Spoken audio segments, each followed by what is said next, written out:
Hi guys, Lemmy here, and welcome to the director's commentary for The Curse of Calico Jack. Oh boy, this one is a funny story just all around. So, I went on vacation with my family as always, and we were planning on filming another movie, but I was legit blanking on the story of the movie. However, even during production of the spring special, I knew that I wanted a scene where Joshua Jonathan should take over the Aquatic Human Association. So that's exactly what I did. But I'm like, then what should happen after that? And I'm like, pirates. So that's exactly what I did. Pirates. Yeah. I just was like, well, the first movie we did like a sea monster trope, and the second one we did a weird detective mystery vampire trope, and then this one we'll do a pirate trope. It'll be fun, and it was. Oh my gosh, it was. Everyone was dressed up. A lot of people were dressed up in pirate costumes. It was really funny. That's Revolver Ocelot spin I was trying to do, even though obviously I'm doing it wrong. Yeah, the shirt changed. No one will notice that, right? This here's me, cousin's husband. Not me. I'm not a boy. Him. Good old cousin over there. No. That's a different cousin. They're not engaged. They're not married, I mean. Bertna is married to that one. And by the way, that person you see right there is none other than Tubular Tyler. Because as remember, I said that Tubular Tyler became the 16th president of the United States despite being dead. That was meant to be a really weird joke. But that was kind of... Tubular Tyler never actually died. In fact, he right there said that Tubular Tyler never dies. So yeah, I ended up deciding that it is Tubular Tyler, this person. And yeah, they were actually in the Aquatic Human Association, which makes a lot of sense when you consider Bertna's past. So yeah, I feel like that was a really good plot decision.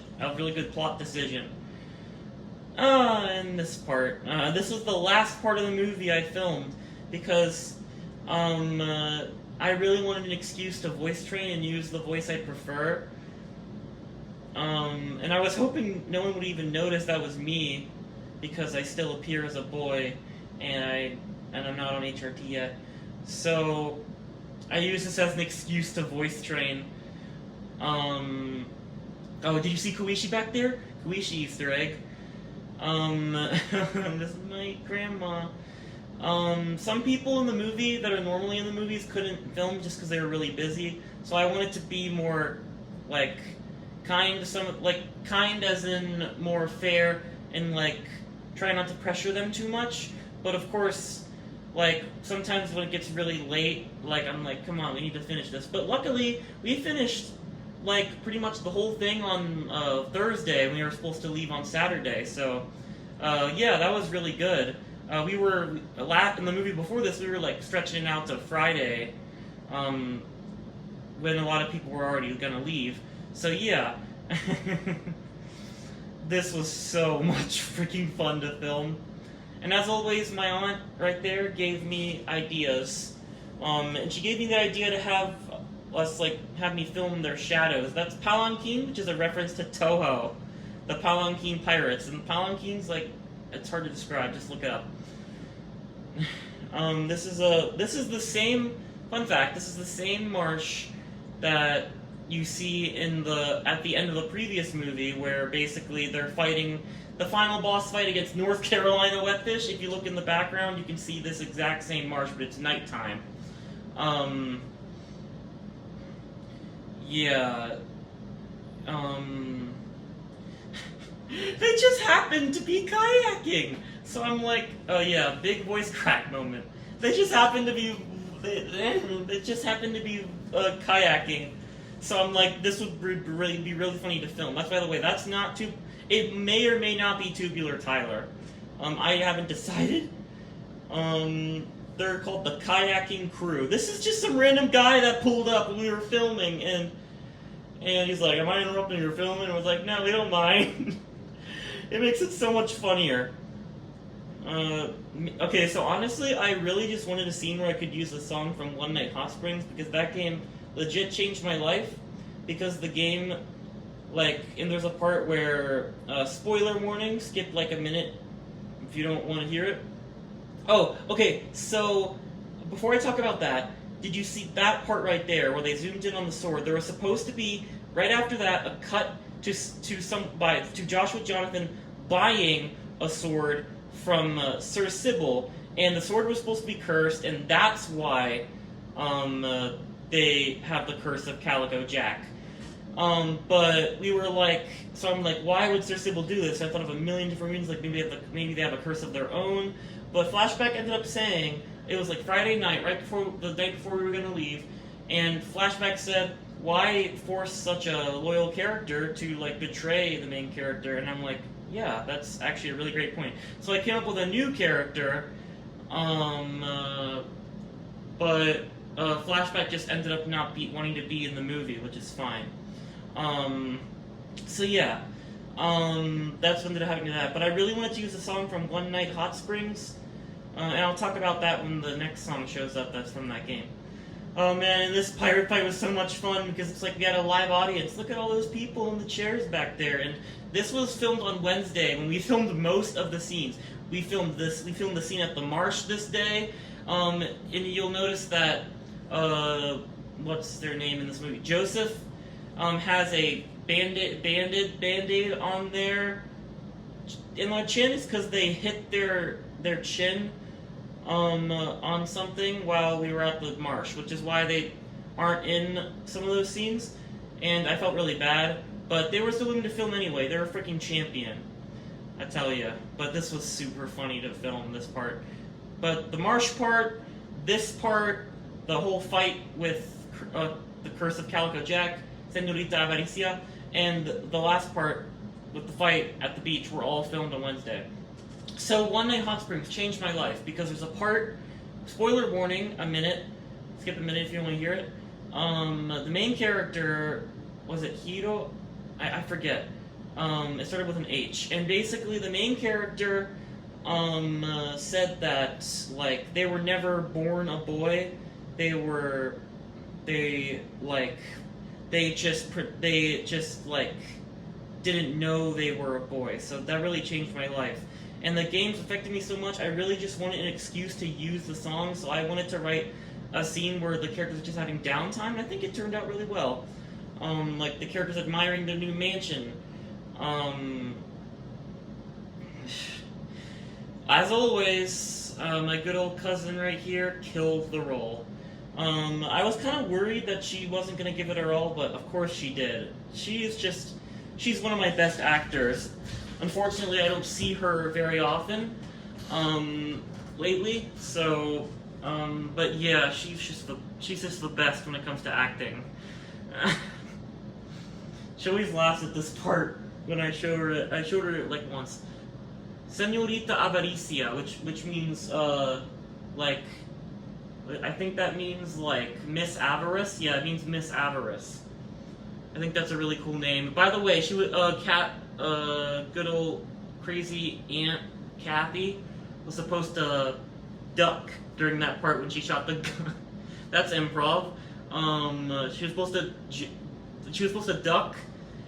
Oh yeah, I accidentally hit her against the wall in this part right before this, and I felt right when I jumped at her initially. I made her hit the wall, and I felt really bad afterwards.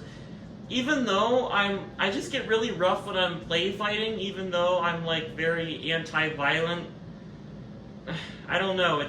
I don't know why. I just do. I just get immersed, I guess. Yeah, I just feel bad for that. Yeah, it's like say your prayers, and she actually does. Most movies don't do that, but I'm like, yeah, why not? That was her idea though, and that was a great idea. I asked her to come up with last words because I hadn't written last words for Senorita Avaricia, so that's what she came up with. And this part was actually meant to be in the living room, But we already filmed at the living room for the boss fight in the last movie, so I'm like, why not film the boss fight in this dining room? It's really cool looking. And I cannot help, when my mom was watching this, she's like watching how I'm talking about, oh man, pollution is so horrible. Meanwhile, in the background, there's a freaking plastic bag at product placement, and I had no idea, but that's so hilarious, but I really wish that wasn't there.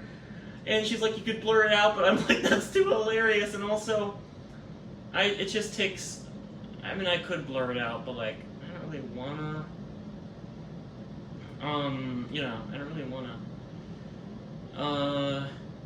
The scene took a long time to film, and I actually had to film on 2 separate nights. You'll notice which night is which because the thing is, I was wearing a different shirt. So when the camera is hands-on, this part the camera's fixed. But when the camera's hands-on, that's when it's a different day. I was trying to really bring my A game with this acting. I think I did well, but I think I maybe tried a little too hard to be dramatic and saddened. I tried to get myself to cry, but it's hard to do. I used to be able to do that, but it's harder nowadays. And I also felt like it just wasn't necessary while I was trying to do it. I'm like, nah, it's not necessary. But yeah, we filmed all these scenes and right after another. So yeah, this part, you can notice that I'm wearing a different shirt color, but it's so zoomed up that most people I feel like wouldn't really notice. Also, I always seem to wear black or blue shirts. Yeah, I think I did well acting in this part. Oh, would you look at that? You can't really see my mustache. That's great.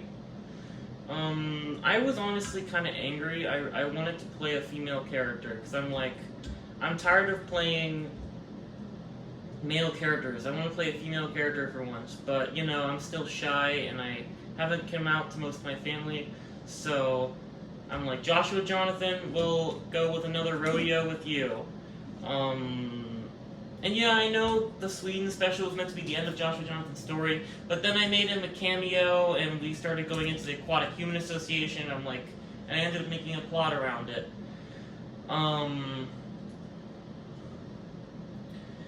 Also, I feel like it's a little stupid that Joshua Jonathan spent all the AHA's money on climate change, but just consider, this is the same person who gets distracted by a flock of ducks, likes to hitchhike a lot, didn't even realize they were in Sweden when Big Bird told them they were going to Sweden. It's like, they're wise, but they're not smart, if that makes any sense. It's not meant to be an inconsistency, it's meant to be they're a silly character, they're a dumbass, but they know what's important, they kind of changed. They wanted to stop climate change.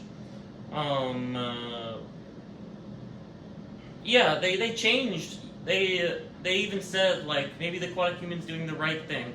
But in the end, they're just doesn't matter if you're doing the right thing, you're not doing enough. So yeah, it's a very interesting debate, and I feel like that's really cool that I have the Aquatic Human Association idea. So yeah, we filmed this once I got back from my vacation, so we're like, oh my gosh, Cynthia Cruz! And some people will be like, who's Cynthia Cruz? And I feel like if the viewers are smart enough, they will probably realize that, why would Semai know someone with the exact same last name as Ryder Cruz? And why would the trilogy with both movies with Ryder Cruz be called the Cynthia Cruz Saga? So yeah, it's Cynthia Cruz, is Ryder Cruz transitioning? They have transitioned, because this is many years later. Oh my gosh, I used the Vinland Saga song remix for this. It was so good.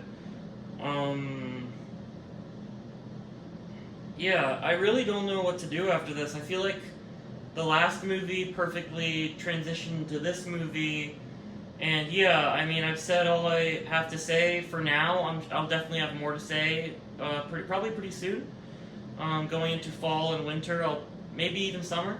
I'm sure I'll come up with more film ideas, especially with my friends. The question is where we're gonna film, because I can always film at someone's house, but you know I want to film somewhere neat. So yeah, that's it. Look forward to more movies. Bye bye.